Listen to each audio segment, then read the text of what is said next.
यहोवा देव मोशेला म्हणतो, मी तुझ्यासारखा एका भविष्यवाद्याला म्हणजे येशूला उठवून उभा करीन आणि मी आपले शब्द त्याच्या तोंडात घालेन. यशाया 7 ओवी 13 ते 16. येशू ख्रिस्ताच्या जन्माविषयी भविष्य. यहोवा देवाने यशाया भविष्यवाद्यामार्फत येशू ख्रिस्ताविषयी भविष्य सांगितले. अहो दाविदाचे घराणे हो, आता तुम्ही एका मनुष्याला कंटाळा आणणे हे तुम्हाला हलके वाटते काय? म्हणून तुम्ही माझ्या देवालाही कंटाळा आणता काय? यशाया म्हणतो, याकरता प्रभू यहोवा स्वतः तुम्हाला चिन्ह देतो. पहा, कुमारी गर्भयुक्त होईल आणि मुलाला जन्म देईल. त्याचे नाव इमॅन्युअल म्हणजे आमच्या संगती देव असे होईल. जे वाईट ते टाकायला व जे चांगले ते निवडायला त्याला समजू लागेल, तोपर्यंत तो लोणी व मध खाईल. कारण वाईट ते टाकायला व चांगले ते निवडायला त्या मुलाला येशूला समजू लागेल. त्यापूर्वी ज्या भूमीच्या दोघा राजामुळे हेरोद व त्याचा मुलगा अर्खेलाव येशूच्या जन्माच्या समयी जी बालके जन्मली होती त्या सर्व बालकांना ठार मारतील. त्यामुळे ती भूमी व्याकुळ होईल व ती लोकांनी टाकलेली अशी होईल. येशू ख्रिस्ताचा दैवी जन्म. मत्ते 1 ओवी 18 ते 25. येशू ख्रिस्तच्या जन्माविषयी यहोवा देवाने यशाया भविष्यवाक्यामार्फत जे सांगितले होते त्याप्रमाणे यहोवा देवाने घडवून आणले.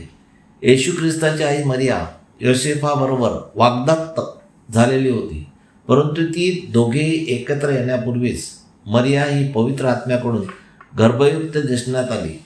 तिचा नवरा योसेफ तर न्यायी होता आणि तिला लोकांमध्ये अपमानास्पद वागणूक देण्याची त्याची इच्छा नव्हती, म्हणून तिला गुप्तपणे टाकून द्यावे असे त्याने आपल्या मनात आणले.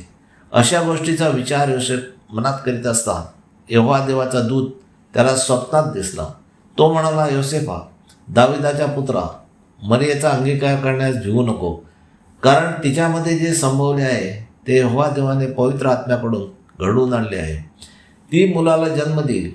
त्या मुलाचे नाव तू येशू असे ठेव, कारण तोच सर्व जगाला त्याच्या पापापासून तारेल. तो मानवजातीचा मुक्तिदाता आहे आणि हे सर्व त्याच्यासाठी झाले आहे की यहोवा देवाने यशाया भविष्यवाक्यामार्फत सांगितले होते ते पूर्ण व्हावे. त्याने म्हटले होते, पहा, कुमारी गर्भयुक्त होईल व मुलाला जन्म देईल आणि त्याचे नाव इमॅन्युअल असे ठेवतील. या नावाचा अर्थ आम्हा संगती देव असा आहे. अनुवाद 18 ओवी 18. यहोवा देव मोशेला म्हणतो, मी त्याच्या भावामधून तुझ्यासारखा एका भविष्यवाद्याला म्हणजे येशूला उठवून उभा करीन आणि मी आपले शब्द त्याच्या तोंडात घालीन आणि मी त्याला आज्ञा करीन ते सर्व तो त्यांच्याशी बोलेल. आणि असे होईल की यहोवा देव म्हणतो, येशू ख्रिस्त माझ्या नावाने बोलेल ते शब्द जो कोणी ऐकणार नाही त्याच्याजवळ मी त्याचा हिशोब मागून घेईल. हजारो वर्षापूर्वी यहोवा देवाने जे भविष्य सांगितले होते ते पूर्ण करण्यासाठी त्याने मरिया व योसेफाला निवडले. योसेफाला यहोवा देवाच्या दूताने स्वप्नात सांगितले होते त्याप्रमाणे योसेफाने झोपेतून उठल्यानंतर यहोवा देवाच्या दूताने जी आज्ञा दिली होती तसे केले आणि त्याने मरियेला आपली बायको म्हणून तिचा अंगीकार केला आणि ती मुलाला जन्म देईपर्यंत त्याने तिला जाणले नाही व मुलाला येशूचा जन्म झाल्यावर त्याचे नाव येशू असे ठेवले.